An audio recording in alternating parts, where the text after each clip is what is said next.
আসসালামু আলাইকুম রহমতুল্লাহি ওয়া বারাকাতুহু। জি, আমি ডাক্তার মীর শহীদুল ইসলাম। আমার চেম্বার থেকে সংযুক্ত হয়ে আমি এই মুহূর্তে চিকিৎসা বিজ্ঞানের একটা রোগ নিয়ে আলোচনা করব। রোগটার নাম হেমোরাইডাল ডিসঅর্ডার। হেমোরাইডাল ডিসঅর্ডার এটা চিকিৎসা বিজ্ঞানের নাম, আর এটা ইংরেজি নাম পাইলস। বাংলায়ও কতগুলো নাম আছে, নামগুলো আমি বলেই ফেলি। বাংলায় যে সমস্ত নামে আখ্যায়িত করা হয় অঞ্চলভিত্তিক এ নামে ডাকা হয়। কোনো কোনো জায়গাতে বলা হয় ওড়িশ, কোনো কোনো জায়গাতে ভগন্দর, কোনো কোনো জায়গাতে কমল, কোনো কোনো জায়গাতে অশ্ব। তবে অশ্ব বইয়ের ভাষা বটে, কিন্তু অন্য অন্য যে কটা বললাম এগুলো আঞ্চলভিত্তিক। যেমন সিলেটে বলে কম্বল, ময়মনসিংহে বলে গ্রেটার ময়মনসিংহ, টাঙ্গাইলে ওখানে বলে ওড়িশ। বিভিন্ন এলাকার লোকের ট্রিটমেন্ট করার পরিপ্রেক্ষিতে এই অভিজ্ঞতাটা আমি অর্জন করতে পেরেছি। তো আলোচনা করব হেমোরাইডাল ডিসঅর্ডার তথা পাইলস নিয়ে। তো পাইলসটা কি, হেমোরাইডাল ডিসঅর্ডার কি? এটা এক কথায় পায়ুপথের একটা রোগ। পায়ুপথের ভিতরেও হতে পারে, বাইরেও হতে পারে, অথবা উভয় জায়গায় হতে পারে। ভিতরে হওয়াটাকে আমরা বলি ইন্টারনাল পাইলস, বাইরে হওয়াটাকে বলি এক্সটার্নাল পাইলস। আর কারো কারো ক্ষেত্রে ইন্টারনাল এক্সটার্নাল উভয়টাই বিদ্যমান থাকে। এটা কাদের হয়ে থাকে? যারা কনস্টিপেশনে ভুগতেছেন, একটা কথাই কিন্তু বলা আছে আমাদের মেডিকেল টার্মে, মানে constipation is the common case of a piles. কোষ্ঠকাঠিন্যই কিন্তু পাইলসের কমন রোগ, কমন সমস্যা। এই কনস্টিপেশন বা কোষ্ঠকাঠিন্য যাদের আছে দীর্ঘদিন যাবৎ, তাদের কিন্তু এই পাইলস হওয়ার সম্ভাবনা আছে। যারা রেড মিট বেশি খান, তাদের কিন্তু পাইলস হওয়ার সম্ভাবনা আছে। যারা আঁশযুক্ত খাবার কম খান, অর্থাৎ ভেজিটেবল কম খান, তাদের কিন্তু পাইলস হওয়ার সম্ভাবনা আছে এবং হচ্ছেও। আরও একটা জিনিস, এটা ওই জেনেটিক্যালিও বলা যেতে পারে।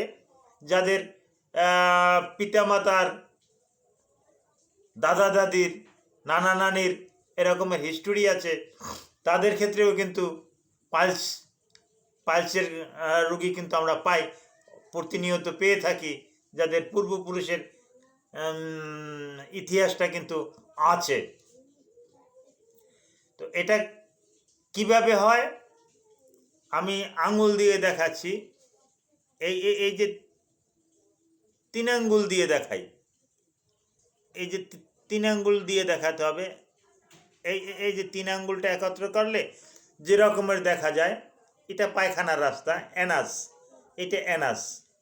আর এই 3 পাশে যেটা আছে এটাকে আমরা বলি কুশন, মানে সফট মাসেল। যখন এই সফট মাসেলের উপরে বড় ধরনের প্রেশার পড়ে, অর্থাৎ আপনি কোদ দিয়ে পায়খানা করলেন, আপনি পায়খানা করলেন চাপ দিয়ে, তখন কিন্তু এই কুশনের উপরে কিন্তু প্রেশার পড়ে, এই সফট যে মাসেলটা আছে এগুলো হয়ে যায়, তখন এটা কিন্তু ফুলে যায়, ফুলে যায় এবং ওখানে ইনফ্লামেশন হয়, ওখানে সমস্যা হয়। হ্যাঁ, এবং কিছু কিছু পাইলস ওখানে ওখানের ভিতরের কিছু ভেইন ছিঁড়ে যায়, ভেইন ছিঁড়ে গিয়ে টাটকা টাটকা রক্ত আসে আমাদের কাছে এসে রুগীরা বলে যে স্যার, আমি যখন পায়খানা করি তখন ওই মোরগ মুরগি জবেহ করলে যে রকমের টাটকা রক্ত দেখা যায়, অনুরূপ আমি যখন পায়খানা করি প্যানে বা কমোডে ওই রকমের টাটকা রক্ত দেখা যায়। এতেও আমরা বুঝি যেটা হেমোরাইডাল ডিসঅর্ডার। এবং তাৎক্ষণিকভাবে যদি এর চিকিৎসা না করায়, এগুলো ওই আস্তে আস্তে করে ওই ভেনগুলো, কুশলগুলো দুর্বল হয়ে ওগুলো নিচের দিকে ঝুলতে থাকে, এবং তখন ওখানে ইচিং হয়, র্যাশ হয়, হ্যাঁ, ওখানে খাদ্যজনি চুলকানি সহ আরও বড় ধরনের সমস্যা কিন্তু হয়। এগুলো নিয়েও কিন্তু রুগীরা আমাদের কাছে আসে।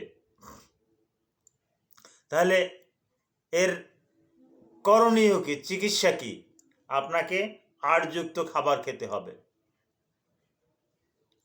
আপনাকে চাপ দিয়ে পায়খানা করা যাবে না, আর আপনাকে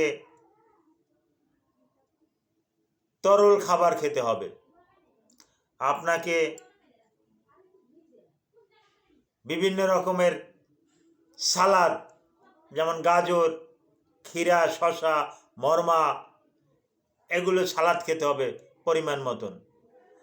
তাহলে আপনার পায়খানাটা নরম থাকবে, তাহলে এই সমস্যা থেকে আপনি অনেকটা উপকৃত হবেন। আর এই পাইলসটাকে কিন্তু আমরা চিকিৎসকরা 4টা ভাগে ভাগ করছি। এই ভাগগুলো কিন্তু ডিগ্রি দিয়ে ভাগ হয়, 1st degree, 2nd degree, 3rd degree, 4th degree. প্রথমত রেকটালটা একটু একটু নিচের দিকে নেমে যায়, আবার স্বেচ্ছায় পায়খানা করার পর স্বেচ্ছায় উঠে যায়, এটা 1st ডিগ্রি। 2nd ডিগ্রিটা হলো পায়খানা করার পর ওই রেকটালটা পায়ুপথের দিয়ে নিচের দিকে নেমে যায়, এটাও একটু আস্তে আস্তে উঠে যায়। 3rd ডিগ্রিতে হলো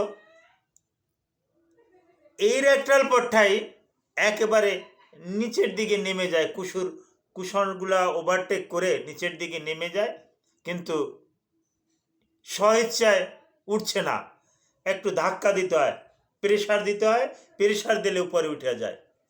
আর 4th ডিগ্রিতে হলো এটা পায়খানা করার সময় নামে, কিন্তু চাপাচাপি করলেও ওটা আর ভিতরের দিকে ঢুকাতে পারে না। এরকমের সমস্যা নিয়েও কিন্তু রুগীরা আমাদের কাছে আসে। তো আলহামদুলিল্লাহ এর একটা ভালো কিন্তু চিকিৎসা আছে, ফার্মাসিউটিক্যাল ডিভিশনে এর অনেক চিকিৎসা আছে। আমরা রেকটাল অয়েনমেন্ট দিয়ে থাকি, রেকটাল ক্রিম দিয়ে থাকি, ওরালি কিছু ওষুধ দিয়ে থাকি, ক্যালসিয়াম ডোবিসিলেট দিয়ে থাকি, ডায়াসমিন হ্যাসপেরিডিন দিয়ে থাকি, আরও অনেক ওষুধ আছে। কত ওষুধের আমি নাম বলবো। এই ওষুধগুলো খাওয়ার পরিপ্রেক্ষিতে রুগীরা কিন্তু স্বাচ্ছন্দ্য বোধ করে এবং এটা কিন্তু সম্পূর্ণরূপে ভালো হয়ে যায় যদি আর নিয়মকানুন যদি মেনে চলে, তাহলে পরবর্তীতে আর তার পাইলস হয় না। Thank you all.